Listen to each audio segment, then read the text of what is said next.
అందరికీ నమస్కారం. ఈరోజు కథ పంతం ప్రేమ పార్ట్ 4. ఇక స్టోరీలోకి వెళ్తే హాస్పిటల్లో భాను కాలుని చెక్ చేసిన doctor I think me wife కాలు ఇంతకు ముందే బెనికింది అని అన్నాడు. మీ వైఫ్ అన్న మాట వినగానే భాను నో డాక్టర్ అని అంటూ ఉండగానే భానుని మాట్లాడనివ్వకుండా she a bit clumsy doctor అని భాను తలని నిమురుతూ అన్నాడు విక్రమ్. విక్రమ్ అన్న మాటలకు అతన్ని కోపంగా చూస్తూ తన తలపై ఉన్న విక్రమ్ చేతిని విసురుగా నెట్టేసింది భాను. వాళ్ళిద్దరూ అలా గొడవ పడడం చూసిన డాక్టర్ ముసిముసిగా నవ్వుకొని మళ్ళీ మాట్లాడుతూ స్ట్రెయిన్ అయిన కాలుపై కంటిన్యూగా ఒత్తిడి పడడం వల్ల ఇప్పుడు ఈ పరిస్థితి వచ్చింది. 4 రోజుల వరకు కాలుపై ఒత్తిడి పడకుండా చూసుకోండి అని చెప్పాడు doctor. I will take care of her అన్నాడు విక్రమ్. విక్రమ్ ముఖంలో భాను కోసం పడుతున్న బాధ, కంగారు చూసి నొప్పి తగ్గడానికి పెయిన్ కిల్లర్ ఇచ్చి మెడిసిన్ వల్ల కాస్త మత్తుగా ఉంటుంది, డోంట్ వరీ మై బాయ్ అని చెప్పి రూమ్ నుండి వెళ్ళిపోయాడు డాక్టర్. బెడ్ మీద కూర్చున్న భానుని ఎత్తుకున్నాడు విక్రమ్. హేయ్ ఏంటిది, నన్ను దించు అంటూ గింజుకుంటుంది భాను. కానీ విక్రమ్ అదేది పట్టించుకోకుండా భానుని తీసుకువచ్చి కారులో కూర్చోపెట్టాడు. భాను ఫ్లాట్లో ఫుల్ బ్లాక్ డ్రెస్, మాస్క్ పెట్టుకొని ఉన్న 4 వ్యక్తులు ఫ్లాట్ డోర్ ఓపెన్ చేసుకొని లోపలికి ఎంటర్ అయ్యారు. బెడ్ మీద నిద్రపోతున్న అమ్మాయిని చూస్తూ గాలేస్తే ఎగిరిపోయేలా ఉన్న ఈ అమ్మాయి కోసం 4 అవసరమా అని అన్నాడు వాళ్ళలో ఒకడు. మరొకడు మాట్లాడుతూ ఈ పిల్ల కాస్త తిక్కదంట, చూడ్డానికిలా ఉందని తక్కువగా అంచనా వేయకు, ఇద్దరిని ఒకేసారి ఈజీగా మడత పెట్టేయగలదు. రాక్షసుడు లాంటి మనసారే ఈ అమ్మాయి గురించి ఇంతగా ఆరాటపడుతున్నారంటే నువ్వే అర్థం చేసుకో మరి అని అన్నాడు. మీరెందుకు వచ్చారు, ఏం చేస్తున్నారా అంటూ వినిపించింది ఒక గొంతు.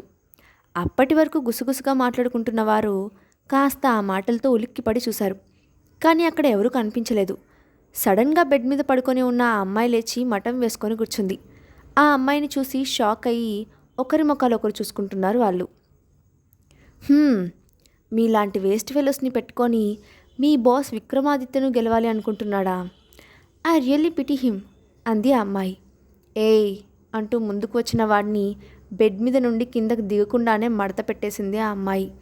ఈ గ్యాప్లో మిగిలిన 3 కూడా ప్యాక్ చేసేశారు అక్కడే ఉన్న మరో 3. అక్కడ నుండి వాళ్ళందరినీ తన కారులో ఎక్కించి తన మొబైల్ తీసి క్లియర్ అని మెసేజ్ పెట్టింది. వెల్డన్ నైనా అని రిప్లై వచ్చింది విక్రమ్ నుండి.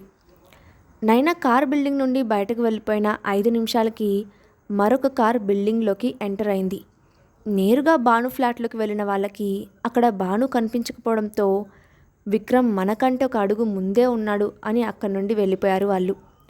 మరుసటి రోజు ఉదయం సూర్యకిరణాలు ముఖాన్ని వెచ్చగా ముద్దాడుతుంటే బద్ధకంగా నిద్రలేచింది భాను. సగం తెరిచిన కళ్ళతో పైకి లేవబోయిన భానుకి తన నడుము చుట్టూ చేవేసి ఎవరో గట్టిగా పట్టుకున్నట్లు అనిపించడంతో కళ్ళు నులుముకొని చూసింది. భానుని హక్ చేసుకొని ప్రశాంతంగా నిద్రపోతున్నాడు విక్రమ్. విక్రమ్ని అలా చూడగానే భానుకి నిద్ర మత్తు వదిలిపోయింది. విక్రమ్ చేతి నుండి విడిపించుకొని అతన్ని కిందికి నెట్టేసింది భాను. బెడ్ పై నుండి కింద పడ్డ విక్రమ్ ఓయ్ నీకేమైనా తిక్కా, అలా గెంటేసావేంటి అంటున్నాడు లేచి బెడ్ మీద కూర్చుంటూ. నీకే తిక్కా, లేకపోతే నువ్వు నా రూమ్లో నా బెడ్పై ఏం చేస్తున్నావు అంటూ అరిచింది భాను. విక్రమ్ భానుకి దగ్గరగా జరిగి ఇది నీ రూమ్ కాదు, నాది, అంటే మన బెడ్రూమ్ మై డియర్ వైఫ్ అని చెవిలో గుసగుసగా అన్నాడు విక్రమ్. అప్పుడు కానీ అర్థం కాలేదు భానుకి అది తన ఫ్లాట్ కాదని. అర్థమైన వెంటనే నువ్వు నన్ను నీ ఇంటికి ఎందుకు తీసుకొని వచ్చావు అంటూ అరవడం మొదలుపెట్టింది భాను. ఇక నుండి నువ్వు ఇక్కడే ఉండాలి కాబట్టి అన్నాడు విక్రమ్. వాట్, నేనెందుకు ఇక్కడ ఉండాలి? నేను ఉండను. అండ్ వన్ మోర్ థింగ్, నేను నీకు వైఫ్ని కాదు, నీకు నాకు ఎలాంటి సంబంధం లేదు అంటూ కోపంగా బెడ్ మీద నుండి కిందకు దిగింది భాను. కానీ కాలు నొప్పి వల్ల నిలబడలేక కింద పడిపోయింది. భానుని మళ్ళీ బెడ్పై కూర్చోపెట్టి డోంట్ స్ట్రెస్ యువర్ సెల్ఫ్, ఇక నుండి నువ్వు నాతోనే ఉంటావు, ఉండాలి, అదే నీకు సేఫ్. ఇక వైఫ్ అంటావా, నేను పెద్దగా కష్టపడే పని లేకుండా నీ అంతటి నువ్వే నా వైఫ్గా నా లైఫ్లోకి వచ్చావు అని చెప్పి పక్కనే ఉన్న డ్రాలో నుండి ఒక పేపర్ తీసి భానుకి ఇచ్చాడు విక్రమ్. విక్రమ్ ఇచ్చిన పేపర్ హాస్పిటల్ కన్సెంట్ ఫామ్. ఆ ఫామ్లో రిలేషన్ విత్ పేషెంట్ అనే కాలంలో స్పౌస్ అని ఉంది. అది చూసిన భాను కళ్ళు పెద్దవయ్యాయి.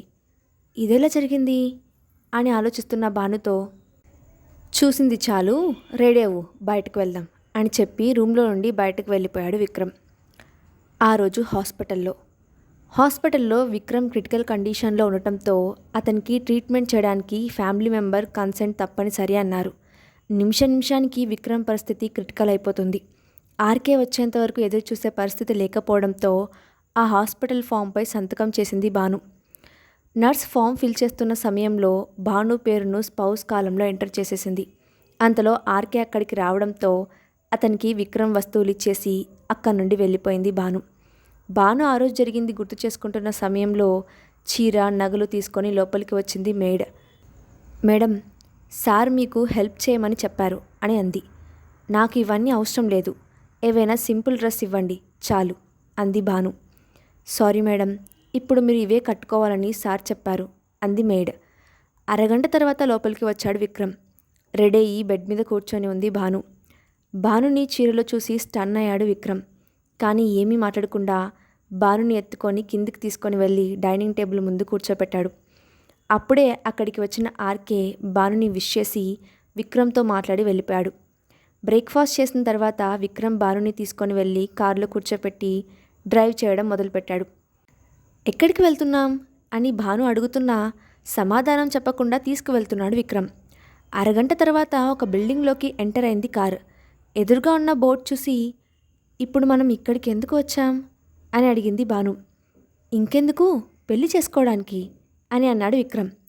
విక్రమ్ చెప్పింది విని షాక్ అయిన భాను కోపంగా, వాట్, పెళ్ళేంటి, ఎవరికి, ఎవరితో అని అడిగింది.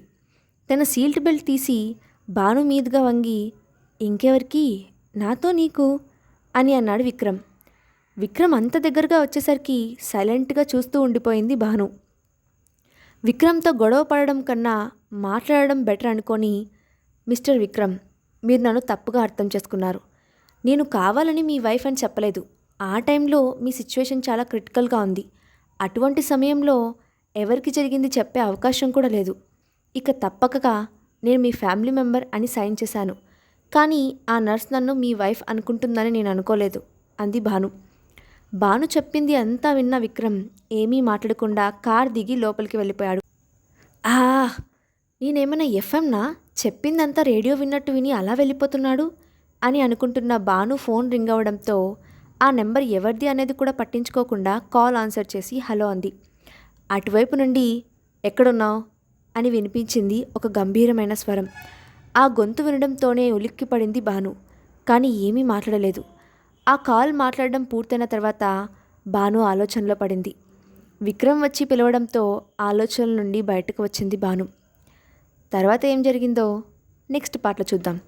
ఈ స్టోరీ అప్డేట్ ఎలా ఉందో కింద కామెంట్ బాక్స్లో మీ ఒపీనియన్ని షేర్ చేయండి. Thanks for watching.